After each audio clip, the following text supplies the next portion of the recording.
Shalom. Merci beaucoup de nous donner de votre temps précieux pour suivre, écouter ce que le Seigneur nous a mis à cœur de partager avec vous aujourd'hui. Je vous avais promis, nous continuons avec ce thème que nous avons développé déjà la fois passée, qui parle du zèle. Le zèle comme étant un soubassement, comme étant un fondement pour tout épanouissement, pour une vie développée, pour une vie de victoire, mais surtout pour une vie de résultats et de l'accomplissement. Sans les ailes, on ne peut pas accomplir de grandes choses. Sans les ailes, on ne peut pas arriver aux meilleurs résultats.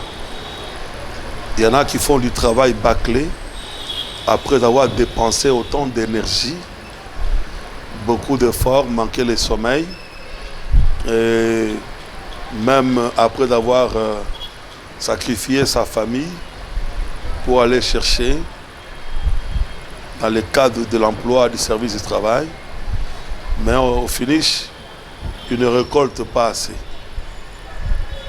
Et qu'est-ce qu'il y a là-bas de tout ça? C'est le manque des ailes. Il y en a qui justement s'arrêtent à mi-chemin entre le départ et l'arrivée. Pourquoi? Parce qu'ils ont manqué les ailes dans leur vie. Et là, le Seigneur nous met à cœur de partager avec vous sur ce que nous appelons les ailes. Nous avons dit que c'est une force dynamique qui nous amène vers l'épanouissement de toute une vie. Nous avons dit la fois passée que Dieu lui-même est défini comme étant le Dieu zélé. Nous avons dit la fois passée également que il y a une promesse qui dit par exemple que les ailes de l'Éternel vont accomplir autant de choses. Il va affermir, il va donner de l'accroissement, il va amener la paix, la justice. Les ailes de l'Éternel est capable d'instaurer ça. C'est comme dans notre pays par exemple, les gens qui posent la question, est-ce que c'est toi qui va arranger ce pays, c'est toi qui va arranger le show dans ce pays?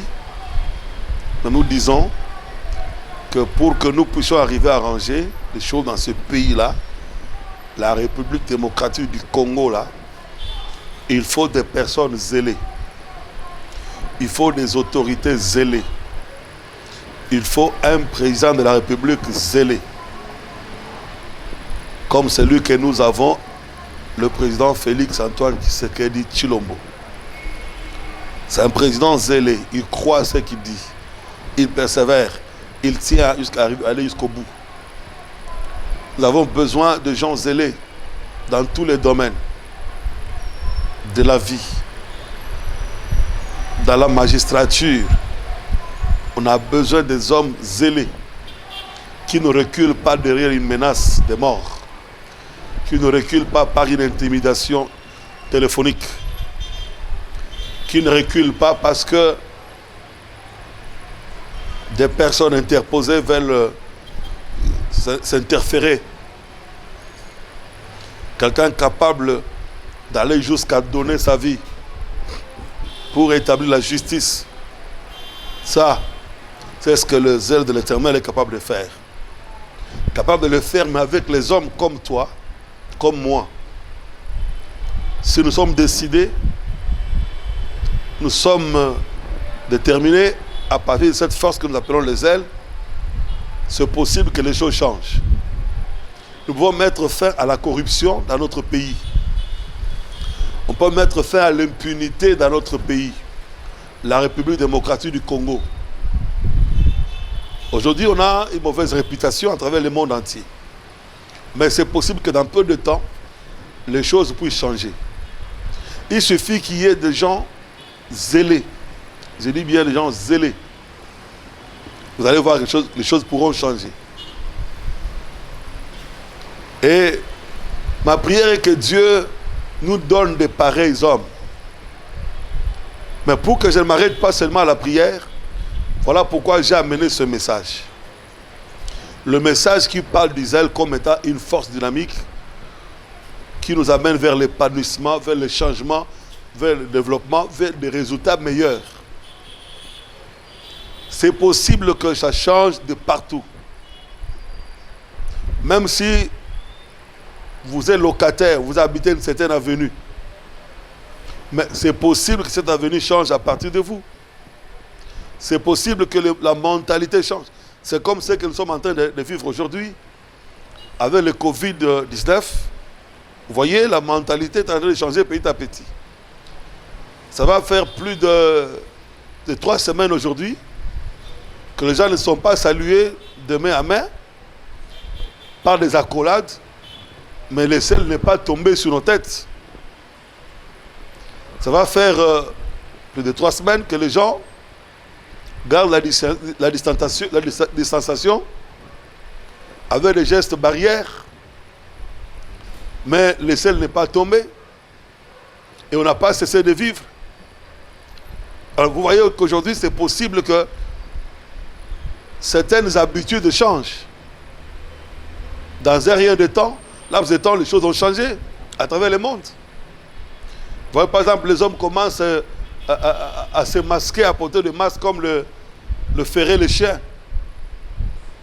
Et ils se promènent avec, alors qu'ils n'étaient pas habitués à le faire.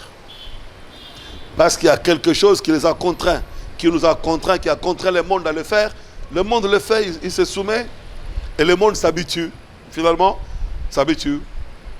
Il y a quelque temps, si vous voyez quelqu'un sortir comme ça sur la route avec un masque comme ça, beaucoup de gens peuvent le regarder, mais qu'est-ce qu'il a celui-ci? Mais aujourd'hui, ça commence à devenir normal.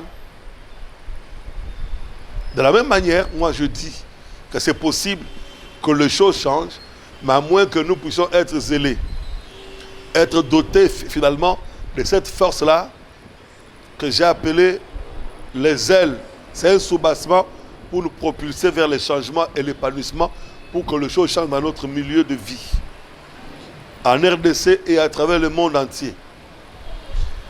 Alors, la grande question c'est, qu'est-ce que les ailes lui-même? J'étais déjà en train d'en parler, mais je voudrais encore que tu puisses bien me saisir. Je dis que les ailes lui-même, il peut être défini comme étant une force motrice qui vous propulse vers l'épanouissement dans la vie. Une force motrice qui vous propulse vers l'épanouissement dans la vie. C'est ça, ce que nous entendons par les ailes. Cette force-là, qui a la force du moteur pour donner de la vie à un véhicule, à un ventilateur, ou que sais-je encore. Alors, ça doit se retrouver dans la vie de chaque personne qui m'écoute maintenant.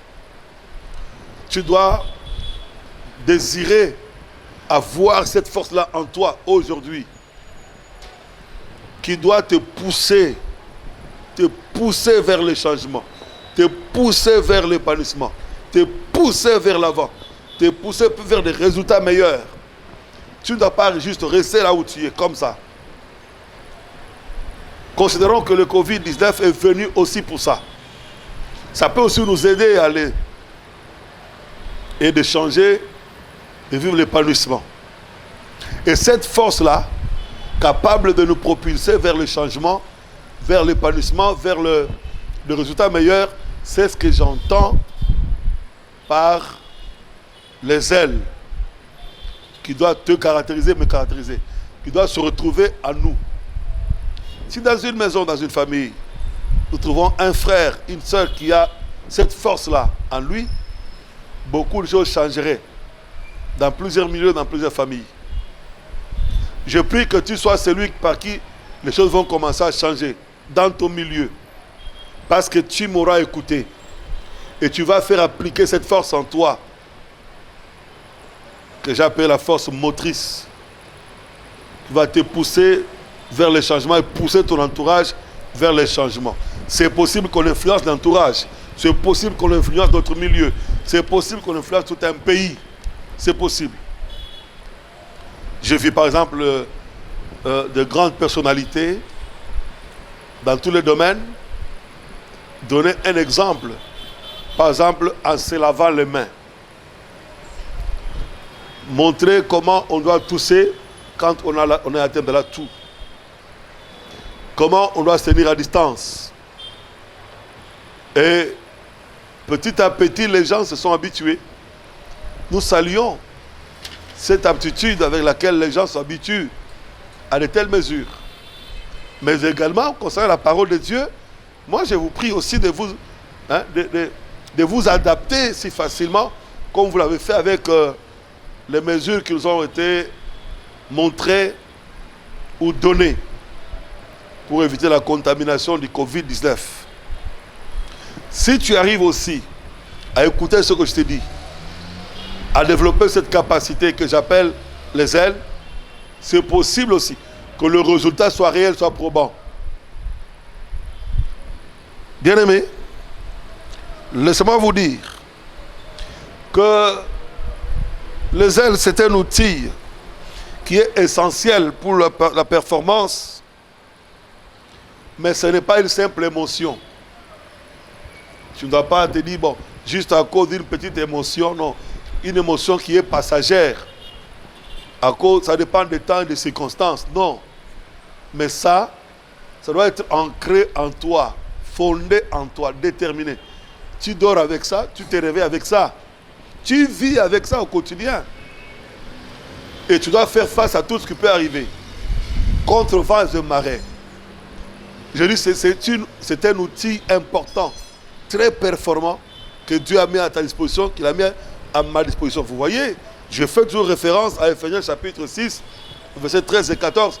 La Bible nous dit qu'il nous a doté des armes spirituelles, parmi lesquelles les ailes de l'évangile. Ces ailes-là, c'est de ces ailes que moi je parle ici. Comme étant une arme, comme étant aujourd'hui une force réelle et nécessaire que Dieu a mis à notre disposition, à ta disposition. Je dis, ça ne doit pas être une simple émotion, ça doit être une force tangible. Mon Dieu, alléluia. Doit être une force tangible, mais réellement du tonus requis pour toute réalisation dans la vie. Tu veux réaliser de grandes choses, les ailes doivent être un tonus requis, nécessaire.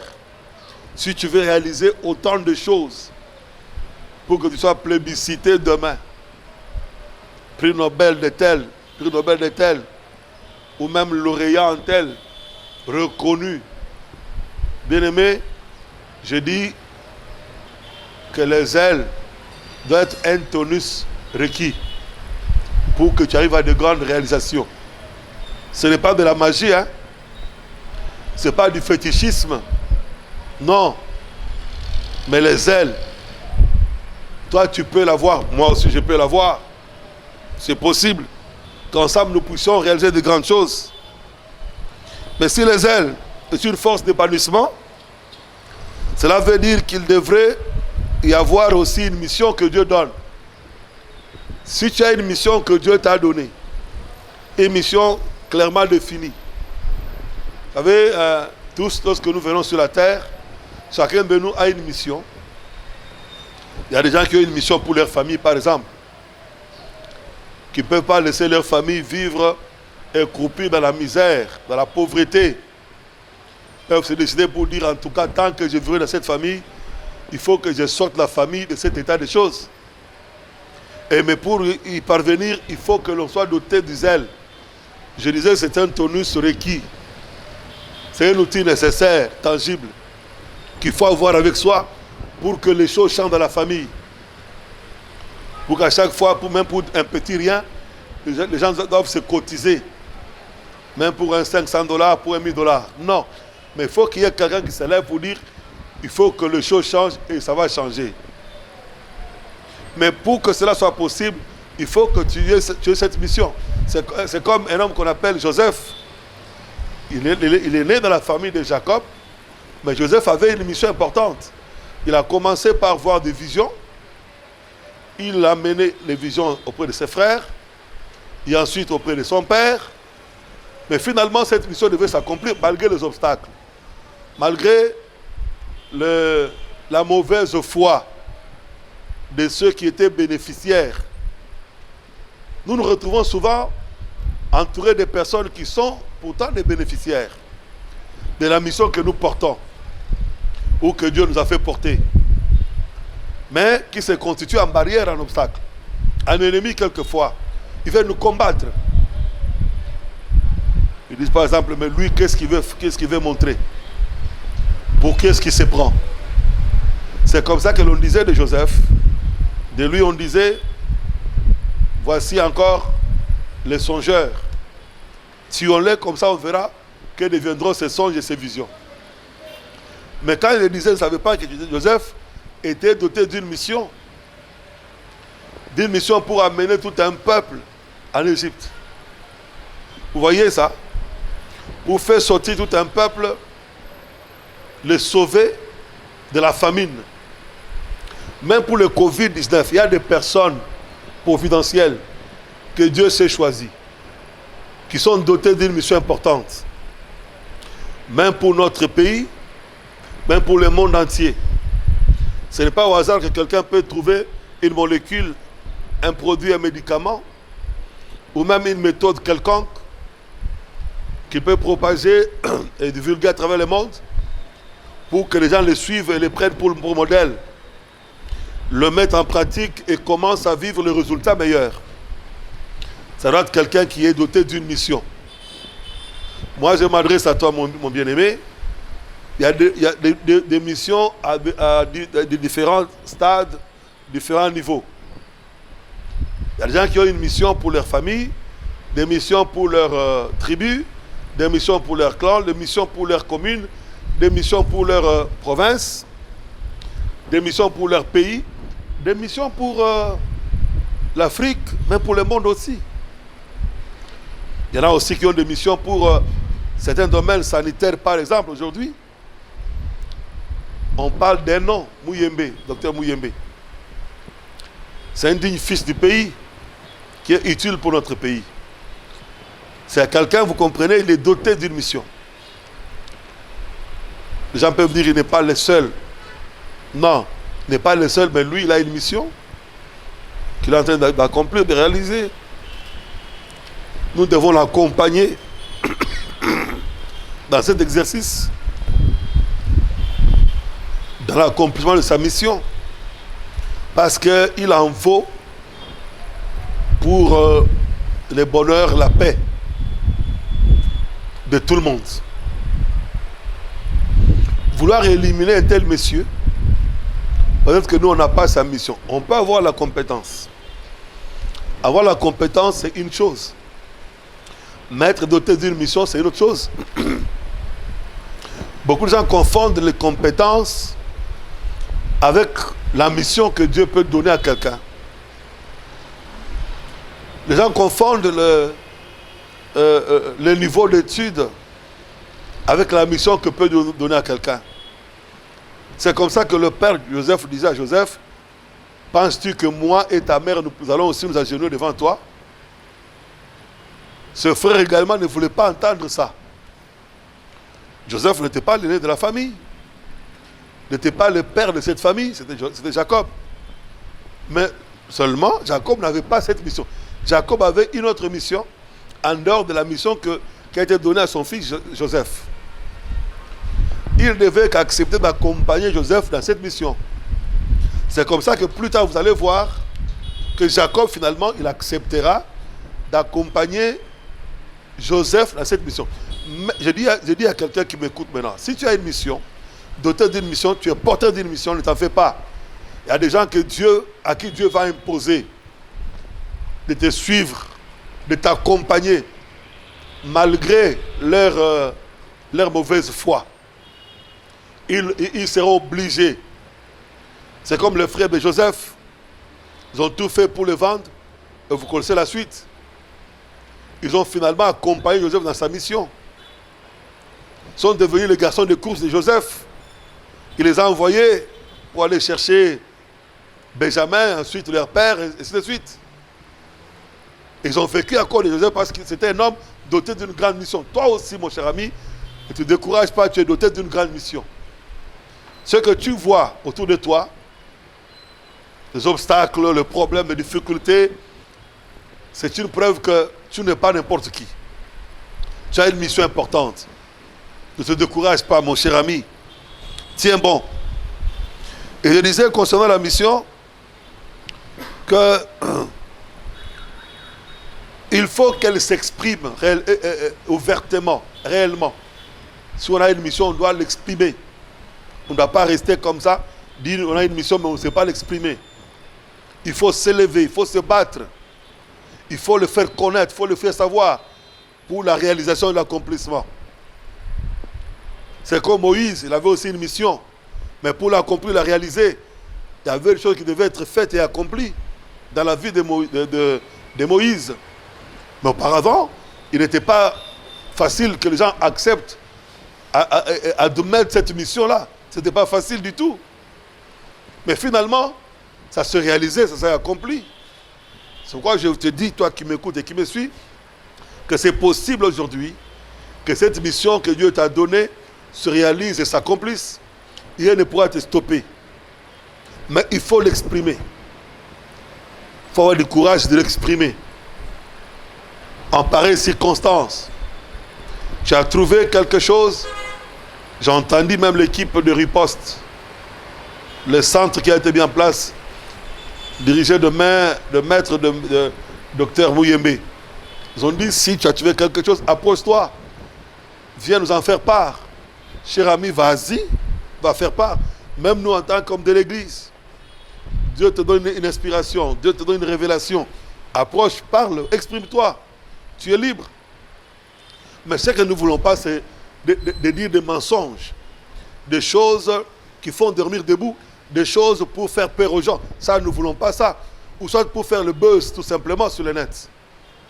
Mais venez, exprimez-vous de manière claire, que nous connaissions ce que Dieu vous a dit. J'entends souvent les gens dire, bon, Dieu m'a parlé, mais ça, il faut seulement que je voie les chefs de l'État. Je ne comprends rien du tout. Donnez le message tel que vous avez reçu de la part du Seigneur. S'il connaît, il concerne tout un peuple, tout un pays, il va parvenir. Les gens vont le mettre en pratique et les résultats vont s'en suivre. Il y en a qui ont prédit la fin de la pandémie en précisant certaines dates, mais qui ont été rattrapés. Ils ont commencé à se redire. Évitons de telles choses. Je dis bien, quand on a une mission, on doit l'exprimer clairement. Mais ne pas balbutier ou soit dire des choses pour plaire aux gens ou pour s'attirer une certaine sympathie ou une certaine gloire. Même quand on fait la prière, là, la prière ne doit pas être quelque chose d'exposé comme ça. Non, cher ami. Que tout le monde sache que c'est toi qui pries pour le pays. Qu'est-ce que cela a à faire? Qu'est-ce que nous cherchons dans ces pays finalement? On ne comprend plus rien.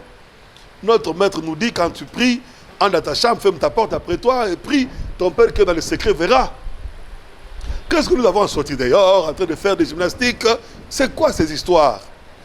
Quand tu vas en brousse prier, est-ce que nous on a besoin de connaître ça? Qu'est-ce que ça nous rapporte? Nous on a besoin de résultats, cher ami. Qu'est-ce qu'on attend? Les enveloppes juste après? C'est quoi? Oh mon Dieu. Et tout ça, sont des récompenses des hommes que nous recherchons.